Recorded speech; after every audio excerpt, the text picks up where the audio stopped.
নমস্কার বন্ধুরা, এনরিচ টেস্টে আপনাদের সবাইকে স্বাগত। আজ আমি আপনাদের বানিয়ে দেখাবো আলু বেগুন দিয়ে পুঁটি মাছের ঝাল। পুঁটি মাছের ঝাল তো আপনারা অনেক রকম ভাবে রান্না করেছেন, কিন্তু আমি যেভাবে আলু বেগুন দিয়ে পুঁটি মাছের ঝাল রান্না করেছি সেভাবে একবার বাড়িতে রান্না করে দেখুন। গরম গরম ভাতের সাথে খেতে এটা দুর্দান্ত লাগে। চলুন বন্ধুরা, রেসিপিটা আপনাদের করে দেখানো যাক। বেগুন আলু দিয়ে পুঁটি মাছের ঝাল করার জন্য আমি এখানে পুঁটি মাছগুলোকে কেটে বেছে পরিষ্কার করে ধুয়ে নিয়ে চলে এসেছি। এবার এই মাছের মধ্যে পরিমাণ মতো নুন আর হলুদ দিয়ে ভালো করে মাখিয়ে নেব।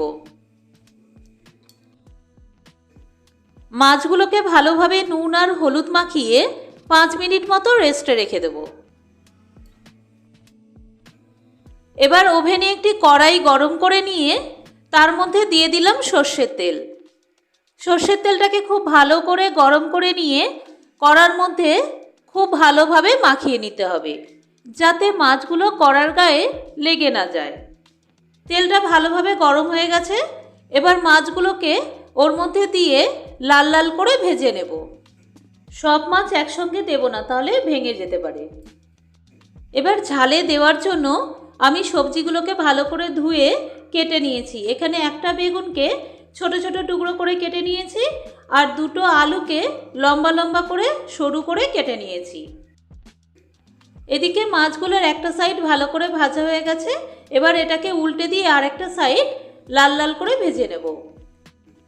পুঁটি মাছ ভাজার সময় গ্যাসের ফ্লেমটাকে হাই ফ্লেমে দিয়ে মাছগুলোকে ভেজে নেবেন। মাছগুলোকে খুব বেশি কড়া করে ভাজবেন না, একটু লাল লাল করে ভাজা হলেই এগুলোকে তুলে নেবেন। দেখুন মাছগুলোকে ভালোভাবে ভাজা হয়ে গেছে। এবার এই ভাজা মাছগুলোকে আমি তুলে নিচ্ছি, আর বাকি মাছগুলোকে ওই তেলের মধ্যে দিয়ে একই রকমভাবে আবারও ভেজে নিচ্ছি। দেখুন এই মাছগুলোকে ভাজা হয়ে গেছে, এগুলোকে একটি প্লেটের মধ্যে তুলে নিচ্ছি।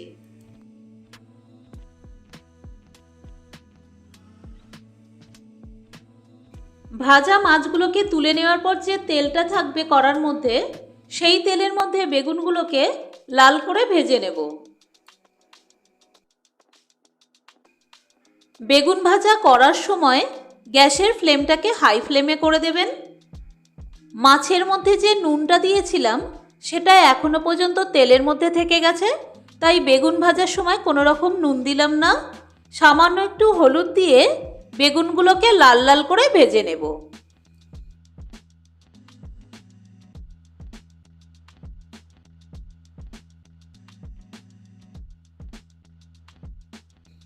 বেগুনগুলো যতক্ষণ ভাজা হচ্ছে ততক্ষণ ঝালের জন্য একটি পেস্ট বানিয়ে নিচ্ছি। মিক্সার জারের মধ্যে নিয়ে নেব 2 চামচ সাদা সর্ষে, আপনারা এখানে কালো সর্ষেও নিতে পারেন। নিচ্ছি 2 চামচ সাদা জিরে, কয়েক টুকরো আদা কেটে নিয়েছি কয়েকটা কাঁচা লঙ্কা। এবার এর মধ্যে সামান্য একটু জল দিয়ে একটি মিহি পেস্ট বানিয়ে নিচ্ছি। বেগুনগুলো এখানে লাল লাল করে ভাজা হয়ে গেছে, এবার এগুলোকে তুলে নিচ্ছি।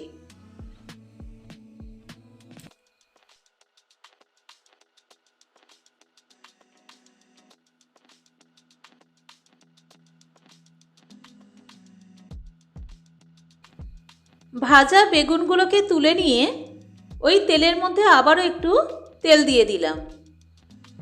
ওর মধ্যে দিয়ে দিচ্ছি 1 চামচ কালো জিরে। কালো জিরেটা একটু ভাজা হয়ে গেলে ওর মধ্যে দিয়ে দেব কেটে রাখা আলুগুলোকে। একটু নাড়াচাড়া করে নিয়ে ওর মধ্যে দিয়ে দেব একটা পেঁয়াজ। এখানে আমি একটা বড় সাইজের পেঁয়াজকে পাতলা পাতলা করে কেটে নিয়েছি।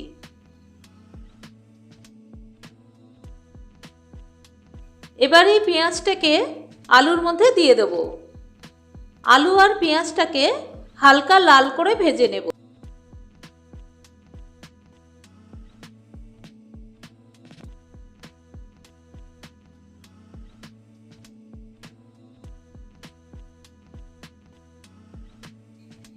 মশলাটাকে আমি হাফ পেস্ট করে নিয়েছি। এবার ওর মধ্যে একটি মাঝারি সাইজের টমেটোকে লম্বা লম্বা করে কেটে দিয়ে দিলাম। এবার সমস্ত মশলাগুলোর একটি মিহি পেস্ট বানিয়ে নেব। সর্ষেটাকে যদি এভাবে পেস্ট করে নেন তাহলে রান্নার সময় তরকারিটা কোনোভাবে তেতো হবে না। এবার পেস্ট করা মশলাটাকে একটি বাটির মধ্যে ঢেলে নিচ্ছি। দেখুন এখানে আলু আর পেঁয়াজটা হালকা লাল করে ভাজা হয়ে গেছে। এবার এর মধ্যে দিয়ে দেবো পেস্ট করে রাখা মশলাটাকে। মশলার পেস্টটা এর মধ্যে দিয়ে দিলাম। দিচ্ছি 1 চামচ নুন, 1 চামচ হলুদ গুঁড়ো, 1 চামচ কাশ্মীরি লঙ্কা গুঁড়ো। এবার এর মধ্যে দিয়ে দেবো মিক্সারের বাটি ধোয়া জলটা। মশলাটা এবারে খুব ভালোভাবে কষিয়ে নেব। মশলাটা আমি ততক্ষণ কষাবো যতক্ষণ না এর থেকে কাঁচা গন্ধটা চলে যায় আর মশলার থেকে তেলটা ছেড়ে আসে। মশলা থেকে তেল ছাড়তে শুরু করে দিয়েছে। আমি এখানে 2 বাটি জল দিয়ে দিলাম। আপনারা জলটা আপনাদের পরিমাণ মতন দিয়ে দেবেন। ঝোলটা ফুটে উঠেছে। এবার এর মধ্যে দিয়ে দিচ্ছি ভেজে রাখা বেগুন আর দিয়ে দেব ভেজে রাখা মাছগুলোকে। দেখুন মাছগুলো কতটা ভালোভাবে ভাজা হয়েছে, একটাও মাছ কিন্তু ভেঙে যায়নি। আপনারা চেষ্টা করবেন একটু ফ্রেশ মাছ নেওয়ার, নালে কড়াই দেওয়ার সঙ্গে সঙ্গে মাছগুলো সব ভেঙে যাবে। এবার হালকা হাতে মাছ আর বেগুনটাকে ঝোলের সঙ্গে মিশিয়ে দিচ্ছি। এবার এটাকে লো টু মিডিয়াম হিটে 5 মিনিট রান্না হতে দেব। পুঁটি মাছের ঝালে দেওয়ার জন্য কিছুটা ধনেপাতা কেটে নিয়েছি। ধনেপাতাগুলোকে ঝালের উপর থেকে ছড়িয়ে দিলাম। আলু বেগুন দিয়ে পুঁটি মাছের ঝালের রেসিপিটা রেডি হয়ে গেছে। ওভেনটাকে বন্ধ করে দিচ্ছি। ঝালের আলুটাকে কেটে দেখাচ্ছি। দেখুন ভালোভাবে সিদ্ধ হয়ে গেছে।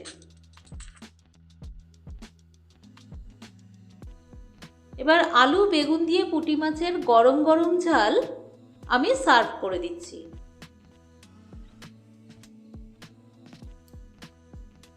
এটি গরম গরম ভাতের সাথে খেতে খুবই ভালো লাগে।